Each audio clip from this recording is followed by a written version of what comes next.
Il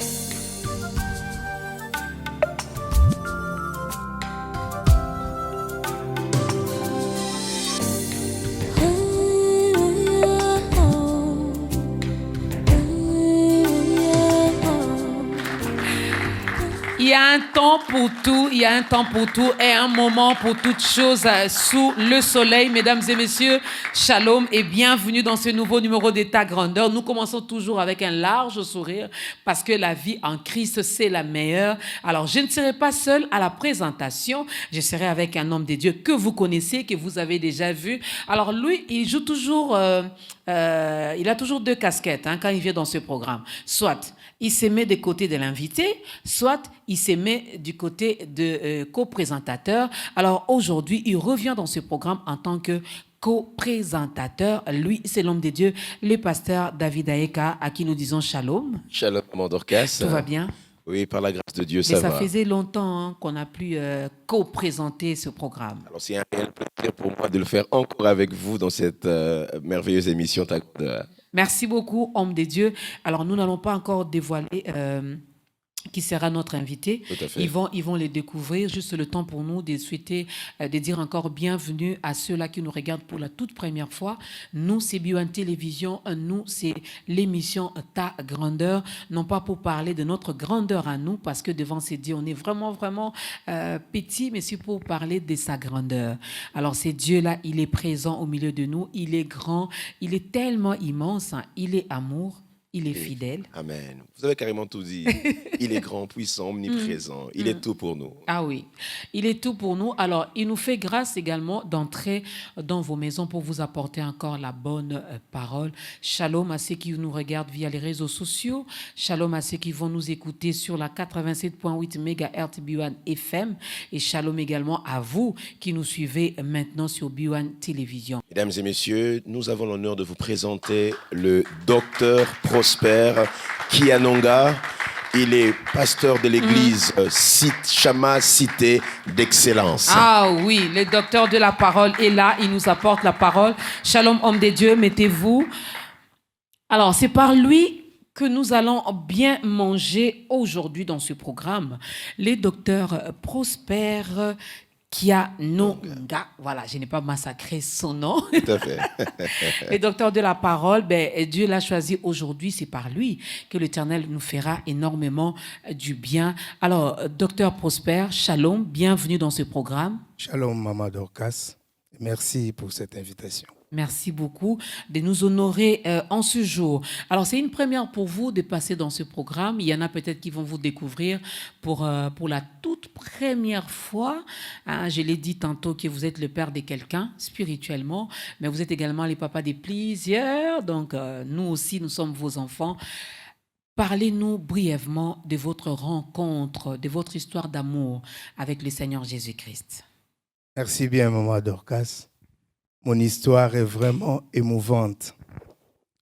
Elle ressemble à peu près à ce que l'apôtre Paul a connu.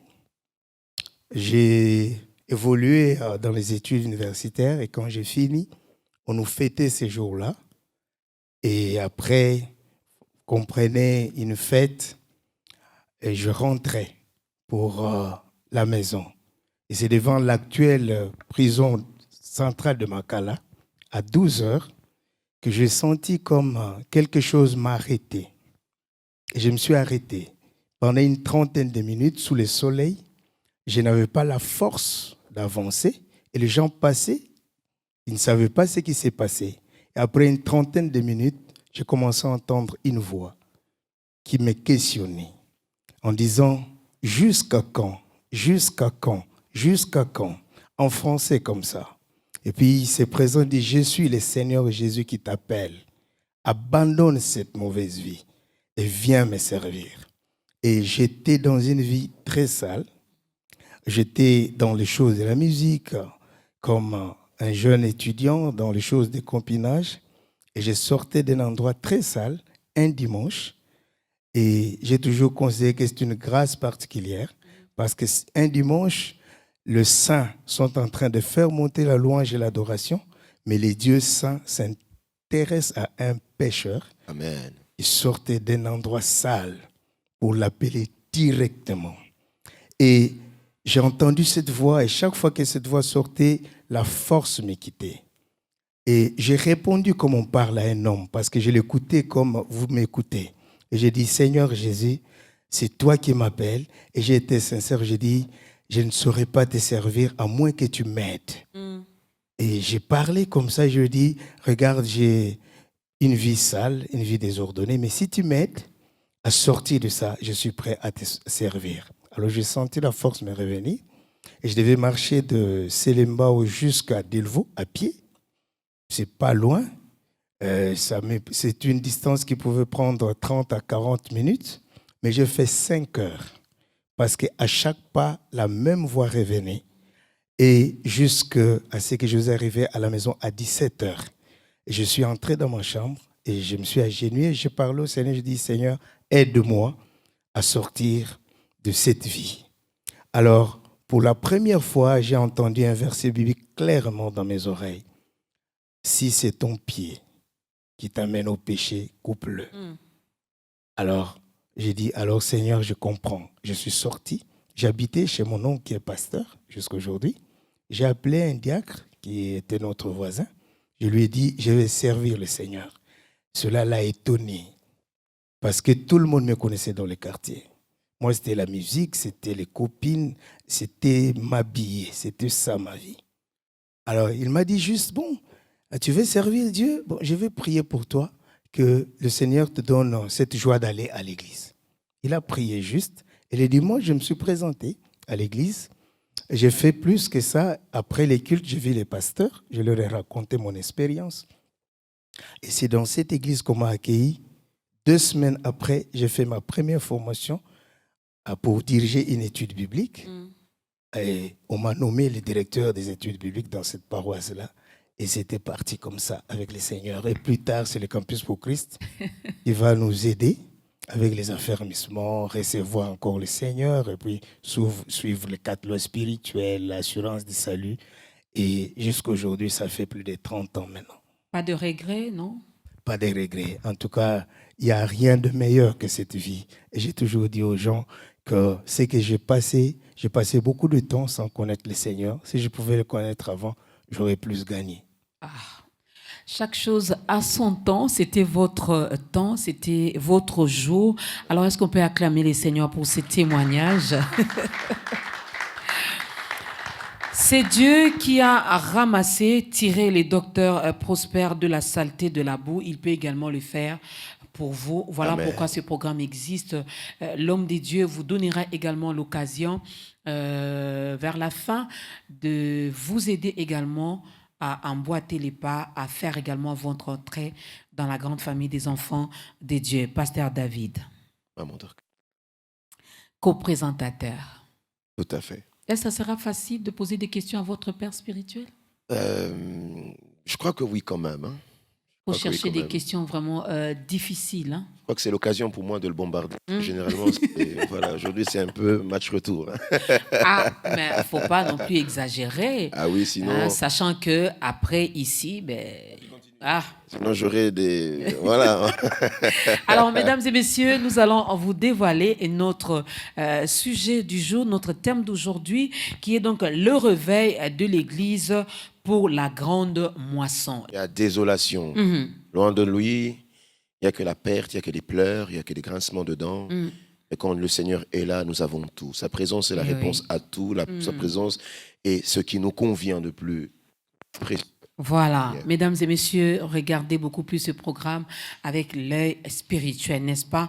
Vous aurez également votre part aujourd'hui, car la Bible dit, Dieu nous parle tantôt d'une manière, tantôt d'une autre. Alors aujourd'hui, il s'est choisi finalement l'un de ses serviteurs pour nous parler. Le réveil de l'Église pour la grande moisson, comme texte de référence, nous sommes dans Exode 34, le verset 22, et aussi Jean chapitre 4, le verset 35. Alors, docteur Prosper, on va bien manger, je le sens déjà. Je le sens, mais bibliquement parlant, comment vous expliquez la moisson? C'est quoi la moisson? Ok, la moisson a 2 sens. Le sens le plus connu, c'est la moisson d'âme. Et nous sommes venus ici pour parler de cet aspect, la moisson d'âme pour le Seigneur. Et nous allons distinguer entre une fête de la moisson et une fête de la grande récolte. Parce que nous sommes à la fin du temps de l'Église. Et quand vous regardez dans le calendrier juif, il y a 2 fêtes de moisson. La fête de la Pentecôte, qui est aussi appelée la fête de Semaine, mais cet aspect n'est pas beaucoup exploité par les gens. Cette fête s'appelle aussi la fête de la moisson, des prémices de ton travail. Et c'est cela qui a introduit l'Église avec les ouvriers de la première heure, Pierre, Paul et les autres. Et là, le jour de la Pentecôte, Pierre s'est levé et il a porté la parole. 3000 étaient sauvés. C'était des prémices pour l'évangélisation du monde qu'il a déposé au pied du Maître. Et nous sommes parvenus au temps de la fin maintenant. L'Église est au temps de la fin. Et à la fin de l'année en Israël, il y avait la fête du tabernacle qui était au fait la fête de la grande récolte. Pour nous qui sommes Église, il y a une grande moisson que nous devons avoir et déposer au pied du Maître. C'est l'ensemble des hommes et des femmes sauvés de toutes les races, de toutes les tribus. Et ça, c'est la responsabilité de l'Église du temps de la fin. Très bien, mais à la grande moisson, vous parlez d'un réveil de l'Église. Est-ce que l'Église, quelle est la responsabilité ou la place de l'Église dans le réveil de l'Église dans la grande moisson? Quel est le parallélisme qu'il y a à faire entre le réveil de l'Église et la grande moisson? Merci bien. Pour mieux comprendre, il faut qu'on explique en des termes simples ce que signifie réveil. Voilà. Le réveil, au fait, précède toujours un temps de sommeil. On ne peut pas demander à quelqu'un de se réveiller s'il ne dort pas. Alors, le réveil, c'est un moment spécifique de visitation des dieux. Dieu vient se manifester au milieu de son peuple. Ce peuple qui somnole, ce peuple qui sommeille. Et quand Dieu vient les visiter, ce peuple prend conscience de la présence de Dieu, de son existence et de son action. Mais aussi, ce peuple prend conscience de sa mission qu'il n'a pas accomplie du tout. Et ce peuple prend aussi conscience de son état déplorable sans Dieu. Donc c'est un temps de visitation. C'est ce temps-là où Dieu vient se manifester au milieu de son peuple qu'on appelle le réveil. Et cela apporte beaucoup de choses. Le rapport, c'est quoi? Un peuple qui a une responsabilité. Lorsqu'on dort, on ne se souvient de rien. On oublie qui on est, on oublie quelles sont ses responsabilités. Or, ce peuple, l'Église des dieux en ces temps de la fin, a une mission. Dieu attend de nous non pas la moisson prémisse que Pierre a déposée. Dieu attend de nous la grande récolte. Et pour Dieu, la grande récolte, c'est le fait que tout homme sur la terre soit sauvé. Et vous savez, il est écrit que Dieu n'aime pas la mort du méchant. Et ce qui est merveilleux dans l'amour de Dieu, il a préparé une seule place pour l'homme. C'est le paradis. Mais les gens iront en enfer. Ce n'était pas la volonté de Dieu. Si vous lisez Matthieu 25, vous allez vous rendre compte qu'il est dit à ceux qui seront à gauche, allez dans le feu qui a été préparé pour le diable et ses démons. Il n'y a que le paradis qui a été préparé pour les hommes. Et croyez-moi, il y a suffisamment de place pour toute personne qui a vécu sur cette terre et pour les 7 milliards qui sont encore là. Et c'est cela notre mission. Alors, si nous dormons, nous n'allons pas accomplir cette mission. Nous devons d'abord nous réveiller, prendre conscience de ce que nous sommes, de notre responsabilité, afin que nous puissions jouer ces rôles que Dieu attend de nous. Remarquez aujourd'hui, et nous allons le démontrer, que l'Église dort. Je voulais même, docteur, vous poser cette question parce que nous sommes en train de commémorer déjà nos 60 ans de l'accession du pays à l'indépendance. 60 ans après, qui dit 60 ans d'indépendance du Congo, il y a également la religion, il y a également l'Église dedans. Alors, lorsque vous dites que l'Église dort, sommeil. Pour certaines personnes, ça les dépasse. Comment l'Église dort tout le temps? Il y a des prières, il y a des cultes à gauche et à droite. Il y a des conventions. Il y a des conventions, Conférences. il y a des conférences, il y a des séminaires avec des gros titres, des gros thèmes qui font tellement peur et qui nous donnent envie d'y aller et de chercher la face des dieux. Mais comment cette Église continue encore à s'endormir? Il y a toutes ces activités que vous venez de citer. Nous sommes même dans notre Église à la quête des noms nouveaux pour donner à nos rassemblements. Vous savez, nous pouvons beaucoup faire beaucoup de choses. Mais ce qui est le plus important, ce sont les priorités des dieux. Lorsque nous regardons les priorités des dieux et nous voyons ce qui se passe dans l'Église, nous comprenons que l'Église n'a pas conscience de sa mission et ne l'accomplit pas. Et pour Dieu, cette Église-là dort. Elle dort carrément parce qu'elle ne fait pas ce qu'elle doit faire. Voyez-vous, vous avez parlé des conférences, des croisades et toutes ces choses-là. L'Église a 2 missions. Elle a une mission par rapport à ceux qui sont déjà gagnés. Et pour que les gens soient gagnés, il y a cette 2e mission qui est la plus importante. Aller vers ceux qui sont perdus. Donc nous avons une responsabilité à l'intérieur et une responsabilité vis-à-vis de ceux du dehors. Vis-à-vis de ceux du dehors, la Bible dit par la bouche de Jésus, allez et faites de toutes les nations des disciples. Et croyez-moi, s'il y a quelque chose qui est la priorité dans les cœurs des dieux, c'est d'abord de voir ceux qui sont à l'intérieur marcher dans la crainte des dieux, dans la sanctification. Amen.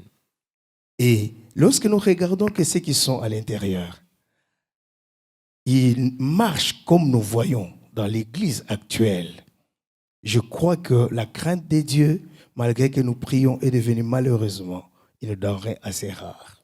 Nous comprenons que même ceux qui sont dans l'Église, que nous croyons être réveillés, parce qu'ils ne savent pas en quel temps nous sommes.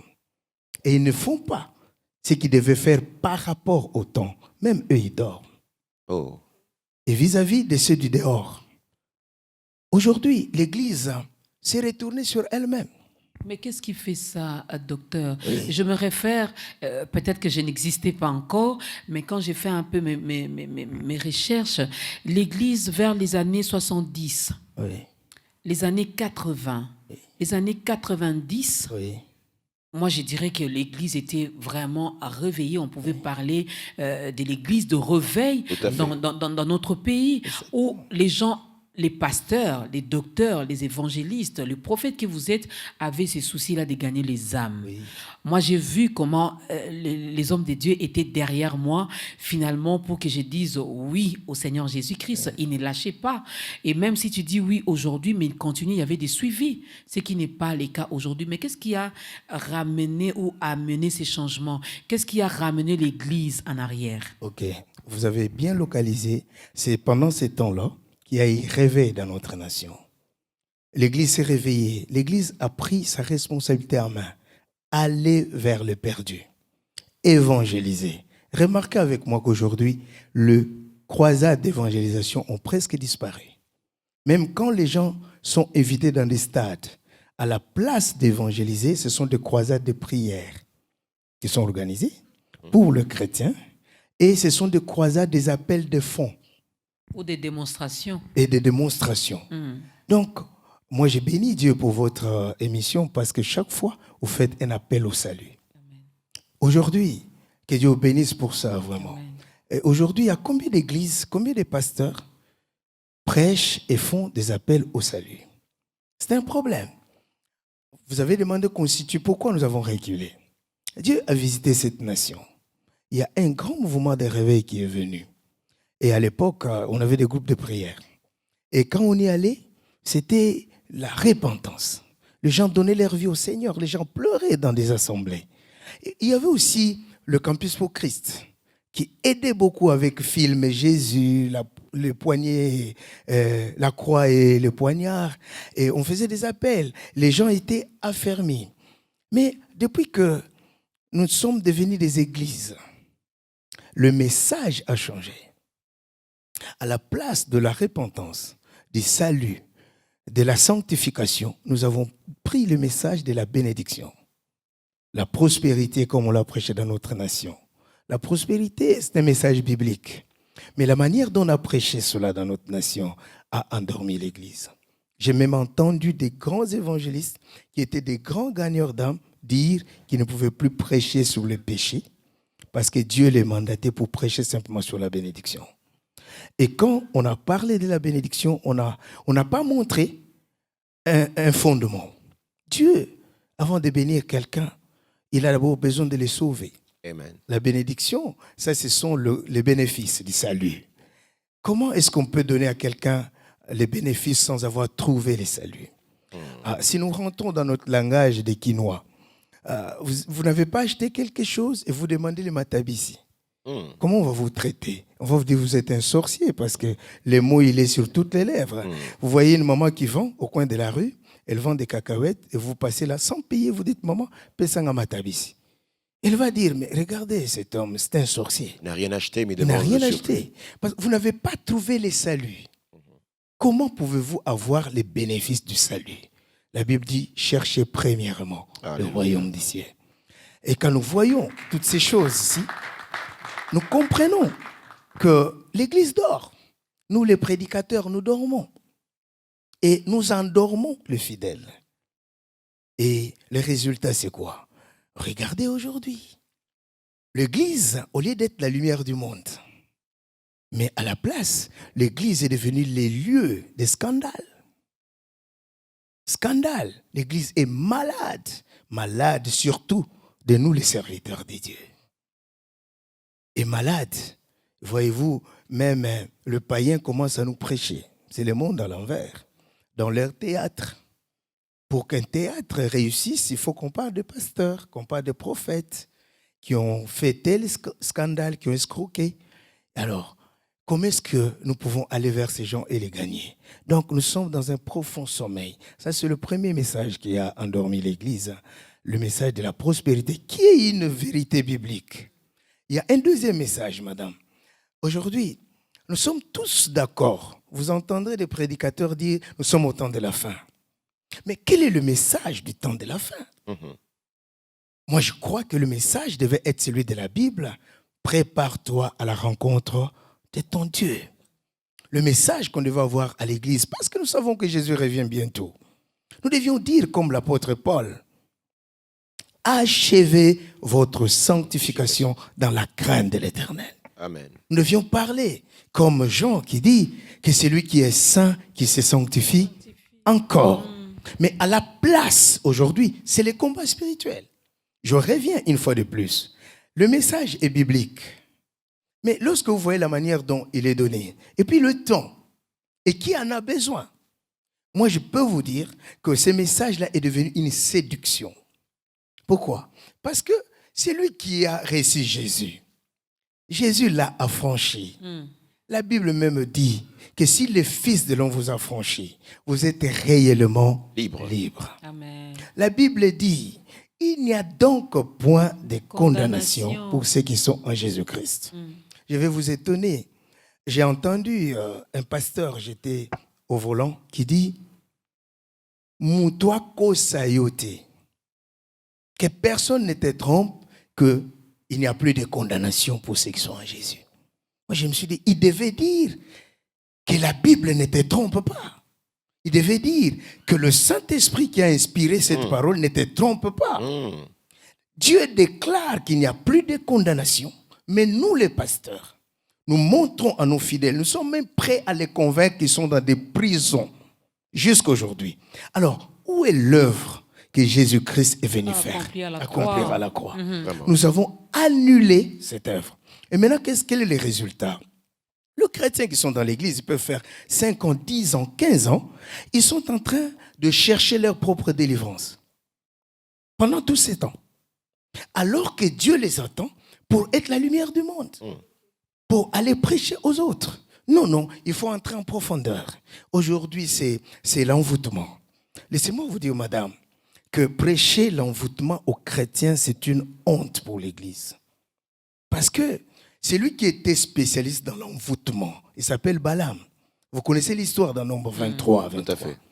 Lorsqu'on l'appelle pour envoûter Israël, Israël ne savait même pas qu'il y avait un spécialiste dans cette affaire qui était prêt à les maudire. Israël n'était même pas en prière. Oh. Israël marchait. Mais Dieu était au milieu de son peuple.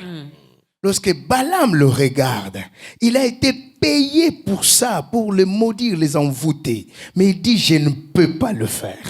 Et Balak est étonné, il dit, mais je t'ai payé pour ça. Il dit deux choses. La première, il dit, je ne vois point d'injustice en Israël. Et deux, Dieu est au milieu d'eux. Et c'est comme ça qu'il va donner cette doctrine. Je ne sais pas comment plusieurs l'ignorent. Donc, pour L'enchantement. dire, comme Dieu habite en moi, Oui. comme Christ est en moi, je suis enfant de Dieu, je Oui. suis affranchi, Oui. l'envoûtement n'a pas sa place. Ça n'a pas de place. Il a donné la doctrine. Il dit l'enchantement pour synonyme envoûtement. Il dit l'enchantement ne peut rien contre Israël, ni la divination contre Jacob. Et finalement, Ça, c'est un spécialiste dans l'envoûtement qui dit ça. Il n'y a point d'injustice en Israël. Israël. Dieu est au milieu d'eux. Voilà pourquoi il ne pouvait plus les envoûter. Alors, nous continuons dans l'envoûtement. Moi, je peux déduire. C'est parce que nous sommes dans l'injustice et Dieu n'est pas au milieu de nous. Voilà pourquoi nous continuons à chasser l'envoûtement. C'est ça là, le problème. Et cet envoûtement ne part toujours pas. Et il ne part toujours pas. Il ne part toujours pas. Et chaque année, on reprend 40 jours. Et ça, c'est grave. et quel est le message qui devrait être prêché à la place, justement, pour désenvoûter ceux qui sont envoûtés, si on peut le dire ainsi? Laissez-moi vous dire que l'envoûtement ne partira jamais par la prière. Ça va vous étonner. Ok. Parce que le remède contre l'envoûtement, c'est la crainte de Dieu. Amen. Oh. Ces jours-là, Israël n'a pas prié. La porte d'entrée du diable, des démons, dans la vie de quelqu'un, s'appelle le péché. Quel que soit le péché, quelle que soit l'action que le diable peut faire dans la vie de quelqu'un, la porte d'entrée, c'est le péché. Il y a une parole connue de tout le monde. Veillez, priez. Notre ennemi, le diable, il rôde comme un lion rugissant, cherchant qui va dévorer. Souvent, on ne réfléchit pas sur ces choses qui sont simples. Quand on dit qu'il rôde, nous pouvons nous poser la question, quand il rôde, il nous voit ou il ne nous voit pas? Pour rôder, il faut nous voir. Parce qu'il tourne autour. C'est-à-dire, il voit la personne autour de laquelle il tourne. Mais pourquoi il ne peut pas toucher? Il attend que l'homme lui ouvre la porte. Ok. Par le péché. La Bible dit par la bouche de l'apôtre Pierre, Paul, 1 Corinthiens 15, il dit quoi? L'arme de la mort, c'est le péché. C'est traduit dans d'autres versions par l'aiguillon de la mort, c'est le péché. Autrement dit, le diable est puissant là où il y a le péché. C'est pour cela, Jésus, pour le désarmer, il a ôté les péchés. Amen. Il est venu ôter les péchés. Quand le péché est ôté, c'est fini. Il ne peut plus agir. Moi, j'invite le peuple de Dieu aujourd'hui. Je crois, au lieu de prêcher 40 jours sur les envoûtements, on devrait montrer aux enfants de Dieu la crainte de Dieu. Amen. Pour que l'envoûtement n'arrive pas. Amen. Prêchons Jésus. Dans ce programme, nous disons toujours que Jésus-Christ doit être au centre De tout. de tout. Si vous l'avez déjà reçu, vous avez fait cette rencontre personnelle avec lui, cela veut dire il vit en vous. Donc l'autre là, moi je refuse de citer son nom pour ne pas faire sa pub, l'autre là n'a plus sa place. Amen. Il va continuer à rôder jusqu'à se fatiguer et puis il va vous laisser tranquille, il va aller chercher ailleurs. Alors nous devons marcher Dans la crainte de Dieu. de Dieu. Le réveil de l'Église pour la grande moisson. Ne peut moissonner que celui qui a sémé. Vous êtes d'accord avec moi? Oui. Alors, nous parlons de l'Église qui doit se réveiller pour la grande moisson. Parce que l'Église a sémé quoi? Pour moissonner, on ne moissonne que ce qu'on a sémé. L'Église doit s'aimer la parole de Dieu. Rappelez-vous de la parabole que le Seigneur a donnée. Il a dit qu'un semeur est sorti et puis il a jeté la sémence. La sémence, il a expliqué, c'est la parole de Dieu. Et ici, la parole de Dieu, ce n'est pas n'importe laquelle. C'est la bonne nouvelle. Regardez aujourd'hui dans l'Église, nous avons abandonné la simplicité de l'Évangile. Il y a comme un mouvement, comme si on cherche des choses trop philosophiques, Je vois des jeunes gens, parfois, quand ils publient sur des réseaux sociaux, on croirait que tous sont des philosophes, des grands penseurs. Donc, on cherche des choses assez compliquées pour prêcher. J'ai l'habitude de lire le thème de toutes les affiches que je vois pour me rendre compte de la marche de l'Église. Tout à fait. Vous allez voir des thèmes. Au fait, c'est le marketing parfois qui est prêché à l'Église. C'est le leadership, le message, la bonne nouvelle du salut en Jésus-Christ est complètement oubliée aujourd'hui. Alors, ça dépend de la sémence que vous jetez en terre. Si vous jetez la sémence de maïs, c'est le maïs que vous allez récolter. Si vous, dans votre église, tout ce que vous avez comme message, c'est l'élévation, vous n'aurez pas de gens qui se répandent et qui acceptent Jésus. Parce que la manière dont vous prêchez ça, vous deviez le prêcher sur base d'abord de la repentance et du salut. Mais regardez comment les choses se font dans notre église. Je m'excuse, les gens peuvent penser que je m'attaque trop. C'est pas que je suis venu parler du réveil. Nous devons être clairs parce que si nous continuons comme ça, nous passerons à côté des priorités de Dieu. Et au dernier jour, nous n'aurons pas la récompense que le Seigneur avait prévue pour nous. Franchement, c'est formidable ce que nous sommes en train d'entendre. L'Église revienne sur l'essentiel. Notre essentiel, c'est Jésus-Christ Nazareth. Le message que nous devons prêcher doit être centré sur la personne de Jésus afin de produire une repentance sincère dans le cœur de plusieurs. Que Dieu bénisse l'homme de Dieu. Alors, nous devons marcher dans la crainte de Dieu. Docteur, avant peut-être de mettre beaucoup plus l'accent sur la moisson, 60 ans après, pouvons-nous dire que nous devons faire table rase et tout recommencer à zéro? Je parle de l'Église. L'Église a plus de 60 ans. Vous avez la cathédrale du centenaire. C'était pour marquer 100 ans de l'Église au Congo. Donc l'Église a plus de 100 ans au Congo. Je ne pense pas qu'on doit faire table rase. Nous avons besoin de réformer l'Église et de la réveiller. C'est très important. Je crois que nous avons un événement aujourd'hui qui a secoué le monde, le coronavirus. Les églises sont fermées. Nous n'avons pas célébré la Pâque ensemble, ni la Pentecôte. Je crois que nous devons nous remettre en cause. Regardez notre ville. On peut dire qu'il y a beaucoup d'églises, oui. Mais nous sommes plus de 10 millions. Quelle est l'église qui a ne fût-ce que la dîme de la population de Kinshasa? 1 million. Combien ont le 1 centième? Combien ont le 1 millième? Nous devons repenser les méthodes. Pour cela, nous devons nous réveiller. C'est très important. Parce que la moisson n'est qu'un résultat. Le réveil vient lorsque une personne prend conscience. Dieu parle à quelqu'un. Et lui, il conscientise les autres. Et c'est ce que nous sommes en train de faire. Nous ne pensons pas être des pionniers. Je suis des prophètes qui parlent aujourd'hui sur le réveil de l'épouse. Je suis leur prédication. Et c'est très important. C'est cela le message que nous pouvons prêcher. Nous devons réveiller cette église-là. Et pour que nous puissions aussi la réformer. Vous savez, après cette pandémie, que doit être l'Église? Nous devons réfléchir. La Bible dit, au jour du bonheur, réjouis-toi. Au jour du malheur, réfléchis. Et vous savez, cette pandémie est perçue comme une malédiction, comme un problème. Mais notre Dieu, il change les difficultés en opportunités. Amen. Et on entend même dire au travers du monde qu'avec cette pandémie, la Bible est le livre le plus téléchargé sur les réseaux sociaux. Et elle est même entrée dans des pays où on lui avait fermé la porte. Moi, je crois qu'après cette pandémie, il faut qu'un grand réveil prenne place. Un grand réveil pour que finalement, le nom de Jésus soit rétabli à sa place, c'est-à-dire à la première place. Parce que si lui n'est pas en première place, c'est qu'il n'a pas de place du tout. Et nous devons nous réveiller pour cela. C'est très important. Mais docteur, excusez-moi, mais vous parlez d'un réveil. Je me mets à la place d'un téléspectateur, ce réveil. L'Église doit se action de qui? Qui apporte ce réveil? Est-ce Dieu? est-ce les hommes de Dieu qui doivent se réveiller? S'ils dorment, comment se réveillent? Doivent-ils se réveiller? Merci, pasteur. Le réveil, j'aimerais dire que le réveil, ce n'est pas l'initiative des dieux. Le réveil a toujours été la réponse des dieux aux besoins de l'homme. Ok. C'est l'initiative de l'Église.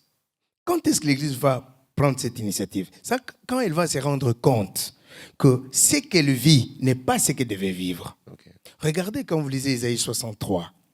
Israël dit, nous sommes comme un peuple que Dieu ne gouverne plus. Il dit même, où sont les miracles dont nous ont parlé nos pères?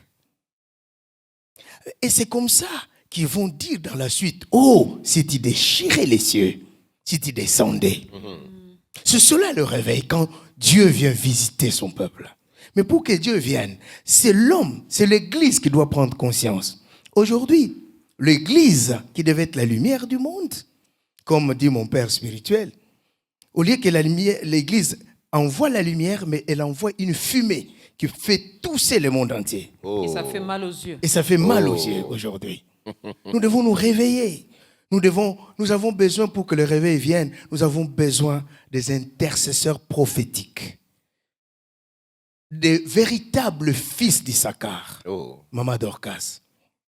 Dieu nous donnera l'occasion qu'on parle du prophétisme. Ça aussi, c'est la troisième chose qui est en train d'endormir l'Église. Surtout ça. Oui. Le prophétisme. Le prophétisme, en ces temps de la fin, le prophétisme doit s'amplifier. Mais de quel type de prophète nous avons besoin? Nous avons besoin de prophètes réformateurs, comme Élie. Dans la parole de Dieu, il y en a. Tout à fait. Les gens ont abandonné l'Éternel. Ils suivaient Baal et Astarté. Il fallait un prophète pour se lever et parler afin que l'Église retourne à l'Éternel. Il était un réformateur, il était un thaumaturge, il a fait des miracles. Le miracle doit avoir pour objectif principal de faire retourner les gens à l'Éternel. Amen. Nous avons besoin de ce genre de prophètes aujourd'hui. Mais regardez notre prophétisme d'aujourd'hui. Ce sont les numéros de téléphone. C'est la plaque d'immatriculation, c'est votre adresse. Ça, je connais. Déjà, je n'ai pas besoin d'un prophète pour ça. Est-ce que ce n'est pas pour susciter la foi? Non, écoutez, c'est très bien, ça peut susciter la foi. Mais dans le prophétisme, il y a deux ailes. Il y a l'aile qui est la plus exploitée dans le prophétisme de notre nation, qui consiste à dire ce que Dieu veut faire. Dieu va te bénir. Je vois Maman Dorcas, il y a une porte qui s'ouvre pour vous. C'est ce que Dieu veut faire. Mais je peux vous rassurer, même si un prophète ne vous dit pas ça, Dieu le fera. Parce que Dieu ne dépend pas du prophète. Le prophète a fait juste voir ce que Dieu veut faire. Mais le deuxième aspect du prophétisme, et moi je considère que dans ces temps de la fin, il est le plus important, c'est cette intelligence qu'avaient les fils d'Issachar. La Bible dit que le fils d'Issachar avait l'intelligence des temps pour connaître ce qu'Israël devait faire par rapport au temps. Okay. Ça, c'est un aspect qu'on ne voit pas. Le prophète, c'est l'homme du temps. C'est l'homme qui veille sur l'horloge de Dieu. C'est lui qui doit nous dire, parce que nous sommes au temps de la fin, voilà ce que l'Église doit faire. Maman Dorcas, quand il vous reste très peu de temps dans quelque chose que vous faites, vous consacrez très peu de temps à quoi? Aux choses prioritaires. À l'essentiel. À l'essentiel. Tout à fait. Aujourd'hui, l'essentiel, c'est quoi? C'est gagner les âmes. Aller à l'externe. Aller gagner les âmes. Parce que nous avons été loin, pas pour parler en langue seulement. Et le langue, ces jours-là, ont servi des radios, des télévisions, des affiches pour attirer les gens. Amen. Et quand ils sont venus, Pierre a prêché et 3000 âmes étaient gagnées. C'est très important. L'onction était venue sur nous. Nous avons été loin pour être de témoins, pour parler de Christ. Et nous sommes l'Église. Et l'Église du temps de la fin. Chacun doit comprendre que si Pierre était l'ouvrier de la première heure, nous sommes les ouvriers de la dernière heure. Notre mission, je dirais même, est plus grande que celle de Pierre. C'est-à-dire apporter la grande récolte. La grande récolte. Et ça, c'est notre travail. Et si nous ne nous réveillons pas, nous ne ferons pas ça. Donc, nous avons besoin des intercesseurs prophétiques qui ne cherchent pas Dieu pour recevoir de lui des bénédictions matérielles. C'est la volonté de Dieu, mais des amoureux de Dieu qui cherchent sa présence. Parce qu'au fait, l'homme est limité et l'homme ne peut rien. Nous avons besoin des réveils pour revenir à cette question qui m'a été posée au commencement. Ces rapports entre le réveil et la moisson. Tout à fait. Lorsque Dieu vient visiter, il équipe son peuple. Parce que le peuple a soif, il est rentré auprès de lui pour les chercher. Dieu, en réponse, il vient le oindre. Il vient leur donner une puissance, comme il a donné à Élie, qui était un prophète réformateur, un prophète du réveil. Alors, Élie a pu faire descendre le feu. Dans ces temps de la fin, si nous nous réveillons, nous prenons la moisson comme la priorité de Dieu, Dieu va nous envoyer une puissance qui va faire que nous ferons des miracles glorieux dans ces temps de la fin. Au point qu'un seul miracle peut convertir toute cette ville. Amen. Comme au temps d'Élie. Quand le feu est tombé, Élie n'a pas dit « Qui veut retourner ?» La Bible dit « Tous se sont agenouillés, ils ont dit « C'est l'Éternel qui est Dieu. » Voilà les prophètes dont nous avons besoin aujourd'hui. Des prophètes qui nous orientent par rapport au temps, qui nous montrent l'essentiel. Les prophètes connaissent les temps. Moi, je crois qu'aujourd'hui, le message des prophètes devait être « Levez les yeux. Regardez la moisson qui déjà blanchit. Levez les yeux, car le Seigneur revient bientôt. » Mais aujourd'hui, l'Église a fait baisser les yeux du peuple sur les choses du monde. Oh. Même quand on cherche la délivrance, que la malédiction tombe, pour quelle fin? Pour que la bénédiction vienne. C'est important la bénédiction, mais l'Église est devenue terrestre.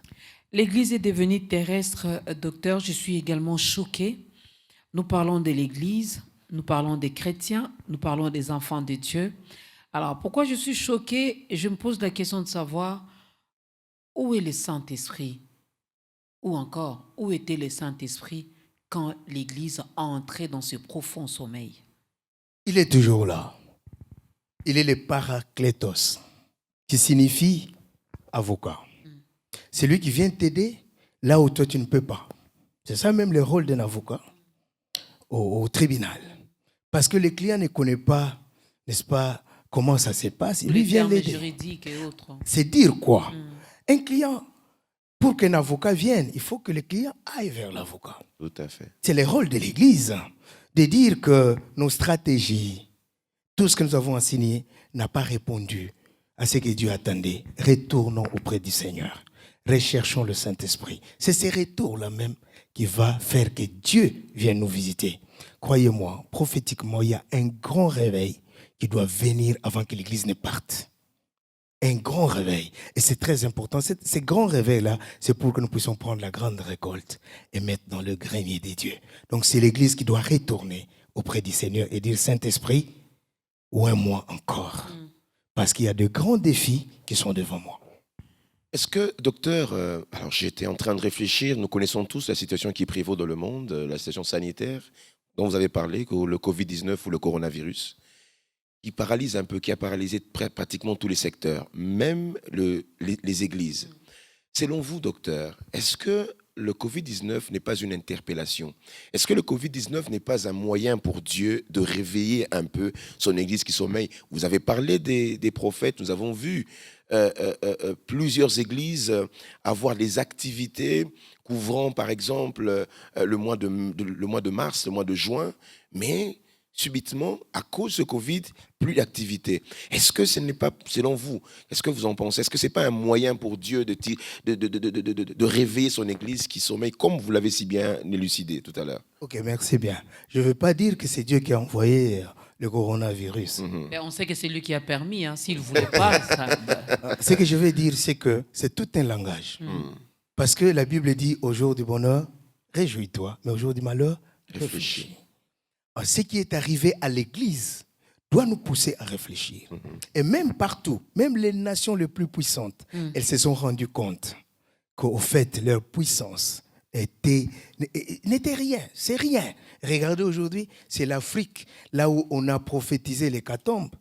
Nous sommes mieux par rapport à tous ces gens. Aujourd'hui, tout le monde doit se rendre compte qu'il n'y a que Dieu qui est au-dessus de tout. Amen. Je peux dire, Pasteur David, que le monde est préparé par cette pandémie à recevoir le message du Seigneur. Parce que même les nations les plus puissantes ont montré leurs limites. Le réveil est de l'Église pour la grande moisson.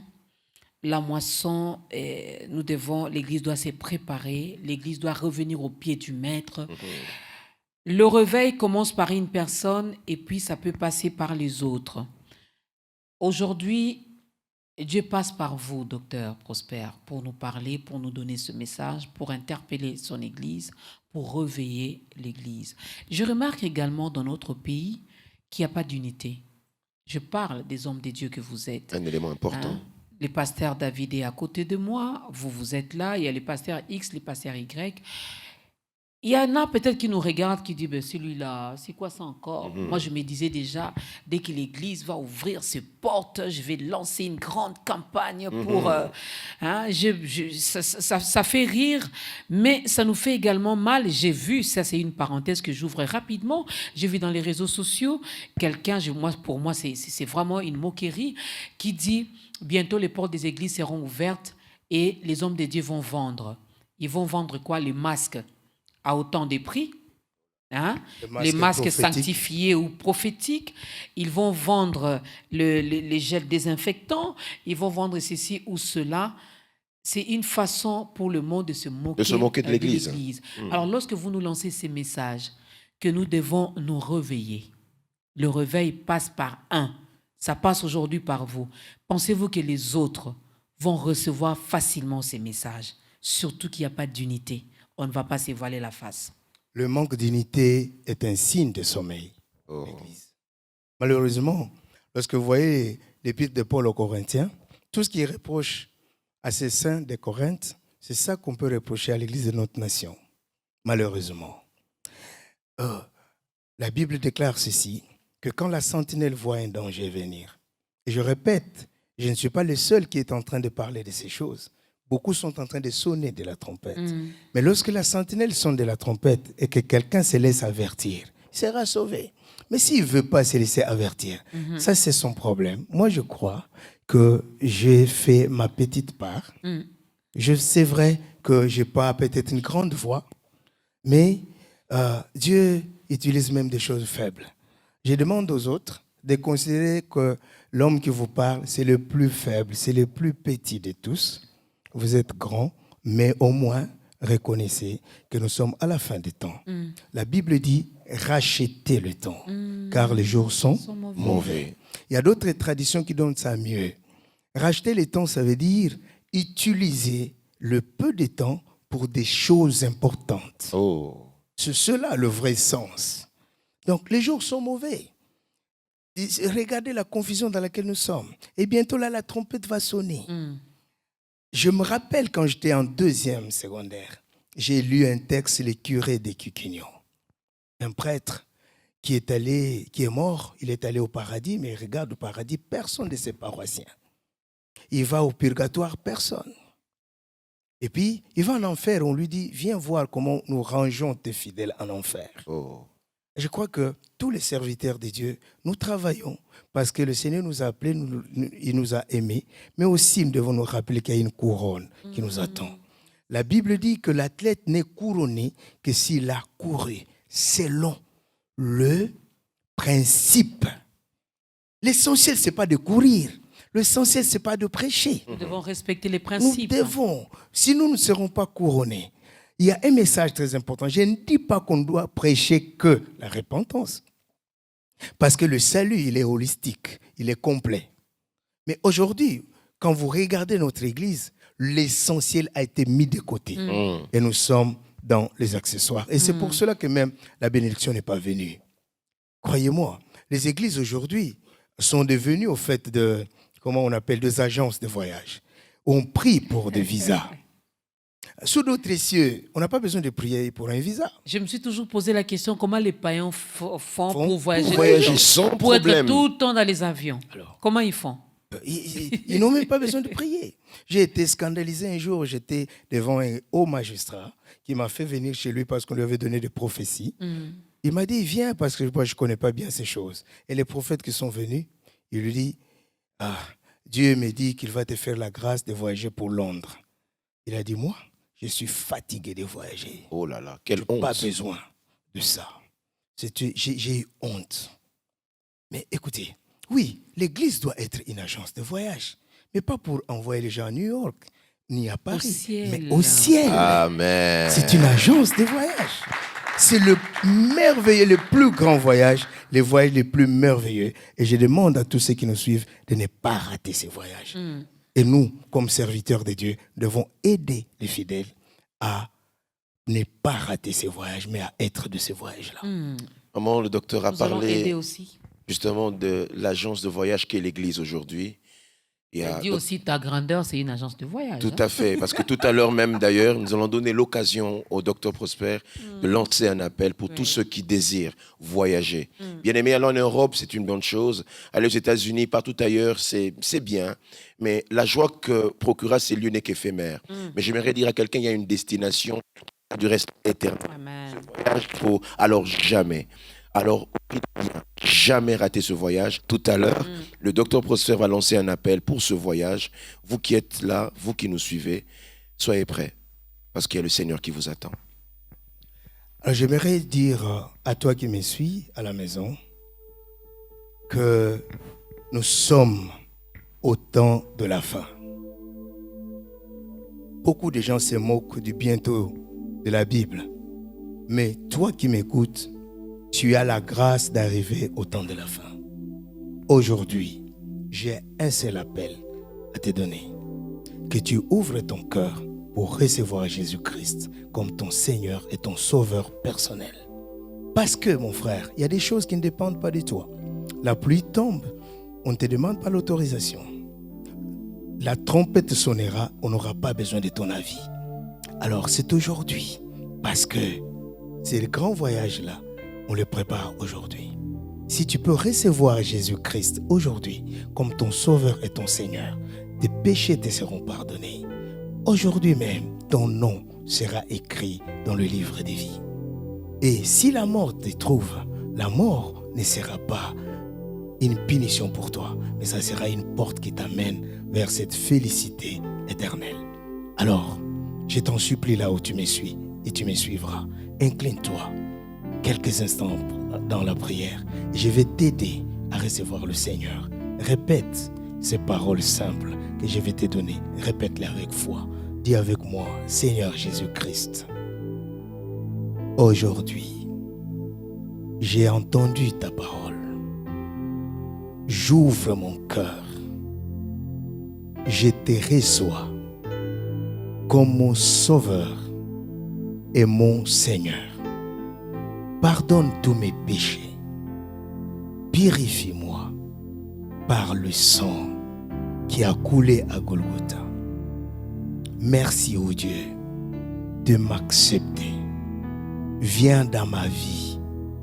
Conduis le reste de ma vie. Je le crois dans mon cœur. Je le confesse de ma bouche. Je suis sauvé. Merci, Seigneur Jésus, pour le salut que tu m'accordes. En ton nom, j'ai si prié. Amen. Amen. Voilà, nous acclamons parce qu'il y a une fête qui est organisée au ciel en ton honneur.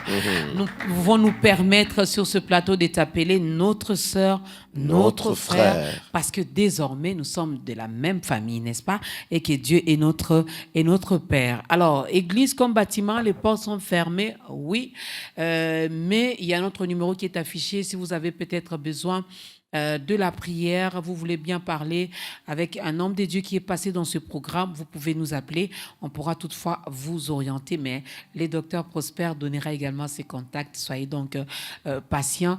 Alors, on nous fait signe qu'on arrive vraiment presque à la fin. Qu'est-ce que nous pouvons retenir en 2-3 mots par rapport à notre thème d'aujourd'hui? Ce que nous devons retenir, c'est que nous devons prendre conscience de notre rôle comme serviteurs de Dieu, mais aussi comme chrétiens. Parce que finalement, nous tous devons être la lumière du monde. Amen. La Bible déclare que nous sommes un sacerdoce royal, une nation sainte, un peuple acquis, afin que Dieu ne fait rien sans but. Il nous a rachetés pour témoigner de ses œuvres, de celui qui nous a fait sortir les ténèbres à son admirable lumière. Nous devons tous nous lever et parler de Jésus-Christ. Mais aussi, nous devons nous sanctifier et non plus nous préparer, mais être prêts, parce que la trompette va sonner. Amen. Ici, là. La trompette va sonner d'ici là. Et j'ai aimé ce que le docteur avait dit tout à l'heure. Lorsque le soleil s'élève, on n'a pas besoin de ton autorisation. Tout à fait. Lorsque la pluie tombe, on ne demande pas non plus ton autorisation pour que cette pluie tombe. Donc, lorsque la trompette sonnera, il viendra comme un voleur, il nous l'avait dit, non? Même lui, le Fils a dit, il n'y a que le Père. Il n'y a que le Père. Même lui, le Fils, ce n'est pas son domaine, il n'y a que le Père. Alors, soyons prêts. Comment faire pour contacter l'homme de Dieu, le docteur Prosper? Ok, nous avons le numéro de téléphone. Nous sommes au 09 98 111 544. 09 98 111 544. 089 67 67 884. Mais nous sommes ici à Delvaux. Nous sommes sur la route de Matadi, au croisement avec Lalou. Vous voyez un magasin de Chinois, là où on attend le taxi de l'Ozone. Nous sommes au-dessus. Donc, c'est très facile. Vous savez que je sais que beaucoup connaissent notre église, mais aujourd'hui, ils savent que c'est nous qui servons là-bas. Vous serez les Même bienvenus. moi, c'est aujourd'hui que j'apprends. C'est là, quand je passe et qu'il y a de bouchons, j'attends toujours les gens en train de prier. C'est exactement là. Je vois exactement l'endroit. Je vois exactement. Mais sinon, il y a des programmes. Vous faites également les lives, comme tout le monde présentement. Oui, nous faisons des lives chaque dimanche pour que les gens puissent nous suivre à partir de la maison. Oui. Oui. Et comment vous suivre comment vous suivre Sur Facebook, notre page Instagram, officielle, oui, Facebook, Docteur Prosper officiel. Nous passons souvent sur ça et aussi sur Prosper Kianonga. Là, nous sommes sur Facebook et sur ces deux pages-là, nous passons. On peut nous suivre à partir de 10h pour la prédication le dimanche pendant ces temps de confinement. Voilà. Le pasteur, le docteur de la parole a donné donc ses contacts. Vous pouvez directement entrer en contact avec lui. Ici, c'est la télé. Tout est bien chronométré. Voilà pourquoi il n'a pas pu tout dévoiler. Mais sinon, prenons conscience, comme il a dit. Réveillons-nous. Réveillons-nous. Le temps ne nous appartient pas. Lorsque le maître du temps nous dit que il revient bientôt, soyons prêts. Il ne faut pas être comme les 5 folles. Hein. C'est quand il revient, c'est en ce moment-là qu'on commence à courir à gauche et à droite. La parole est prêchée. Hein. Ça passe dans les médias, dans les réseaux sociaux. Personne ne dira que je n'ai jamais entendu, on ne m'a jamais prêché. Vous avez suivi ta grandeur. Je crois que c'est également un moyen pour nous, Église, de nous réveiller, de prendre conscience. Il y a un aîné qui m'a dit, Maman Dorcas, je le dirai rapidement, il m'a dit, David, tu peux gérer tout. Tu peux tout gérer, mais une chose que tu ne géreras jamais, c'est d'ailleurs lui qui te gère, c'est le temps. Donc, bien-aimés frères et sœurs, rachetons le temps car les jours sont mauvais. Dit les Écritures. Alors, là, maintenant, je lui pose des questions. Hein. Il n'est plus qu'au présentateur. Mais sinon, j'ai été ravie de vous revoir encore sur ce plateau de ta grandeur. Le plaisir est partagé. Quelles sont les nouvelles, pasteur? Comment faire également pour vous contacter? Le numéro n'a pas changé. Nous sommes... Le numéro de téléphone, c'est le 082 26 37 919. Je répète, 082 26 37 919.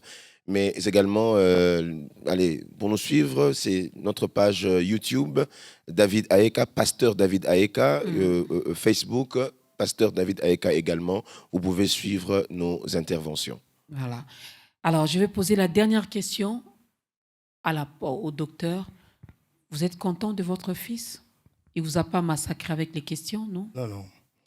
C'était bien? C'était très bien. J'ai plutôt été timide moi-même. J'ai aimé cette émission. Voilà, merci beaucoup. C'est une bénédiction pour nous, mesdames et messieurs, dans ce programme, de recevoir les hommes des dieux, les bouches autorisées, les canaux que l'Éternel lui-même choisit finalement pour bénir, pour évangéliser, surtout pour dépeupler les camps de l'ennemi, pour peupler son camp à lui. Alors, bienvenue encore une fois à toutes les personnes qui ont dit oui aujourd'hui à notre Seigneur Jésus-Christ. Désormais, nous sommes vraiment ensemble. Alors, je l'ai dit toujours, il ne suffit pas de dire oui, il faut demeurer dans sa présence. Il ne faut pas manger n'importe quoi. Non, non, non. Ne mangez pas n'importe quoi. Mangeons une très bonne nourriture qui est la parole de Dieu. Amen. C'est cette nourriture qui va nous aider à grandir. Merci beaucoup, Docteur Prosper. C'était un réel plaisir. J'ose croire que ce n'est pas la dernière fois. Non, non. Merci de nous avoir bénis. Merci, Pasteur David. À vous également. Merci, Maman Dorcas. Merci à la chorale. Merci à ce petit public. On a réduit les publics, vous avez compris. Ben, nous continuons encore à respecter les 5 gestes barrières, la distanciation. Nous lavons les mains, nous désinfectons nos mains tout le temps. Nous avons évité également d'avoir un grand nombre dans cette salle. Sinon, B1 a une grande salle de spectacle. On peut bien remplir cette salle. Mais pour le moment, on fait avec un nombre réduit. Merci à toute la grande équipe d'État Grandeur. Merci surtout à vous. Parce que sans vous, on va prêcher qui? Les chaises, les arbres? Non. Heureusement que vous existez. Heureusement que vous aimez ce programme. Que notre Dieu vous bénisse. Levons-nous. L'homme de Dieu va clôturer ce moment avec une courte prière. Et nous allons danser. Surtout que je n'ai jamais vu les docteurs Prosper en train de danser. Mais c'est une occasion, profitons-en. On va prier. Seigneur, nous te sommes reconnaissants. Merci pour ce temps que nous avons passé dans ta présence, dans cette grande émission au Seigneur Dieu. Nous avons élevé ta grandeur.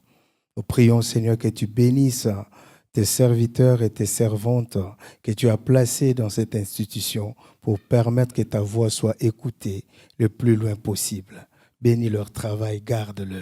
Seigneur, que tous ceux qui nous ont écoutés soient bénis et que surtout qu'ils soient changés par ces messages. Je prie pour des serviteurs de Dieu, pour que ton esprit nous aide à comprendre notre responsabilité et à marcher dans l'obéissance. Seigneur, merci, parce que toi, tu es au contrôle de toutes choses. Garde ton peuple et bénis cette nation. Au nom de Jésus. Amen.